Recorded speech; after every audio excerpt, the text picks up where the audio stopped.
Pozdravljeni. Danes so znova na vrsti vaša vprašanja ter pobude. V enem izmed predhodnih prispevkov sem omenil razliko med poskakovanjem in odbijanjem. In nekdo je upravičeno prosil za razlago, kaj je eno in kaj je drugo.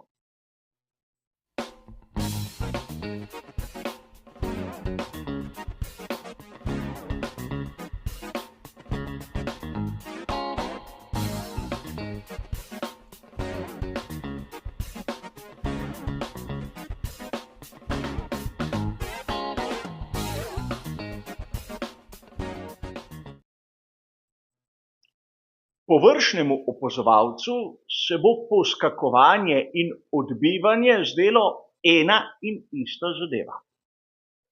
A verjamem, da mnogi navdušenci bi radi izvedeli, kaj je eno in kaj je drugo, nekateri o tem celo sprašujete.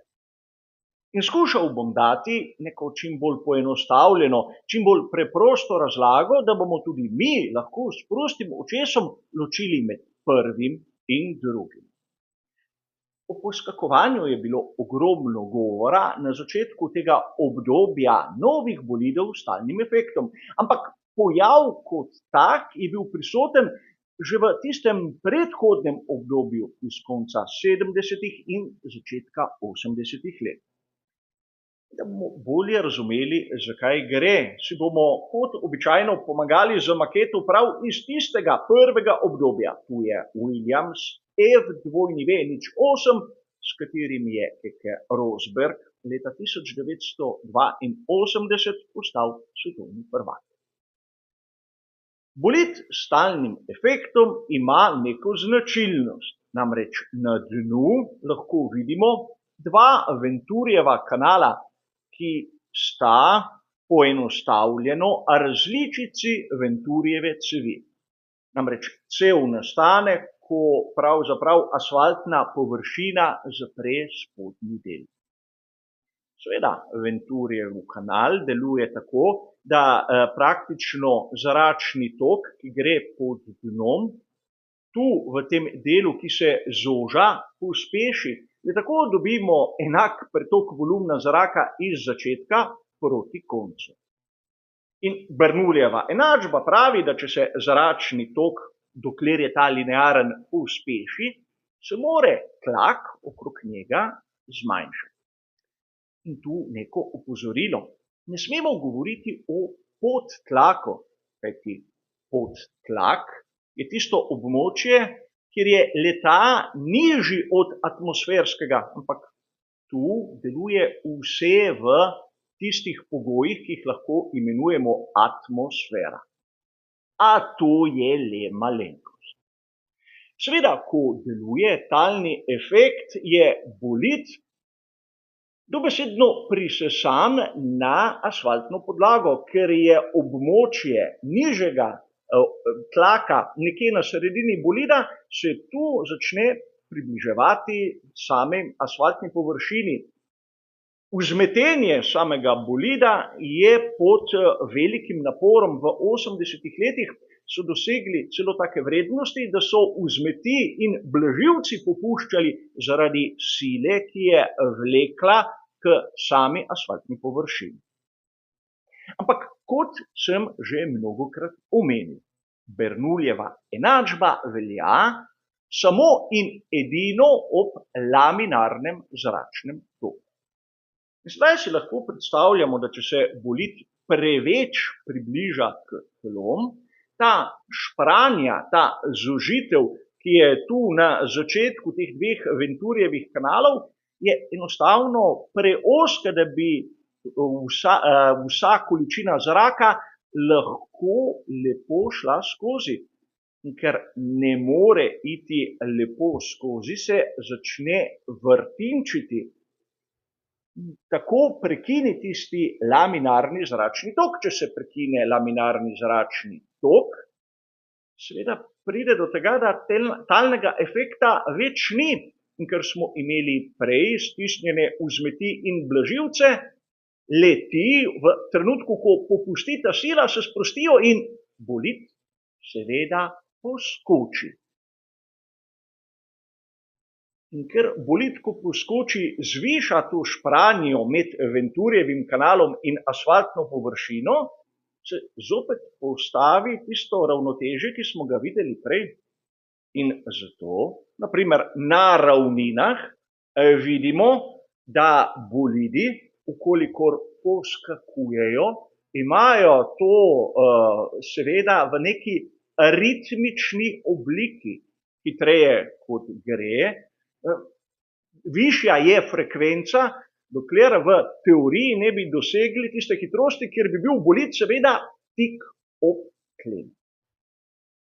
In seveda, kot sem vam povedal, to je poenostavljena razlaga, ampak glavno si je zapomniti, zakaj gre, da v bistvu gre za napako, ki jo generira dno bolida in da je ta frekvenca vidna na ravninah pri visoki hitrosti, ko dno opravlja svoje delo. In to je na kratko poskakovanje ali porpoising. Kaj pa bouncing ali odbijanje? To je čisto nekaj drugega. Namreč, če bolid odbija, nam že samo ime pove, da tu ni tako vključen nek aerodinamični pojav. Le bolid, ki ima na dnu, seveda v današnjem času, tisti leseni distančnik, tisto leseno ploščo, dobesedno zadane ob razne grbine, ob razne nepravilnosti na sami asfaltni površini. Pojav, ki ga imenujemo kot odbijanje, ni tako prisoten na ravninah, temveč na hitrih in srednje hitrih ovinkih. Marsikdo se bo sedaj vprašal, zakaj?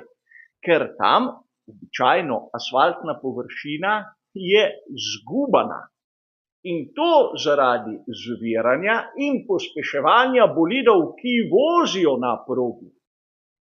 Novejši kot je asfalt na sami progi, bolj gladka je asfaltna površina, ampak prej ali slej se zguba. Možno je, da pride do deformacij tudi na štartno-ciljni ravnini, kajti ko se dirka začne, vsi štartajo in seveda zgubajo proti nazaj asfaltno površino. Vsakdo izmed nas lahko doma naredi manjši poizkus. Če imate na tleh preprogo, se lahko skušate zaustaviti na njej ali pa iz nje pognati. V vsakem primeru, če boste uporabili dovolj sile, boste preprogo zgubali in jo poslali v en kot. Seveda to je pretirana primerjava, ampak točno nam pokaže, zakaj se asfaltna površina malček zguba. In zakaj pride do tako imenovanega odbijanja? Ker je bolid enostavno nastavljen prenizko. In seveda, nižje kot je bolid, bolj učinkovit je talni efekt, o katerem smo se pogovarjali v prvem delu. Ampak sedaj razumemo lahko, da gre za dva čisto različna pojava.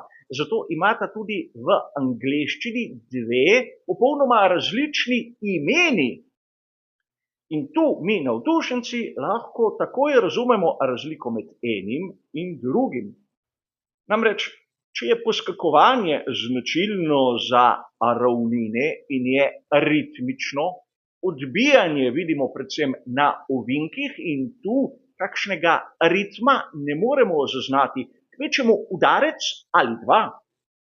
In to je tisto, kar je bistveno pri razlikovanju enega in drugega. Upam, da sem dal malce bolj posplošeno, poenostavljeno razlago in da sedaj ne bo več takih težav med poučevanjem enega in drugega. Hvala za vašo pozornost in nasvidenje.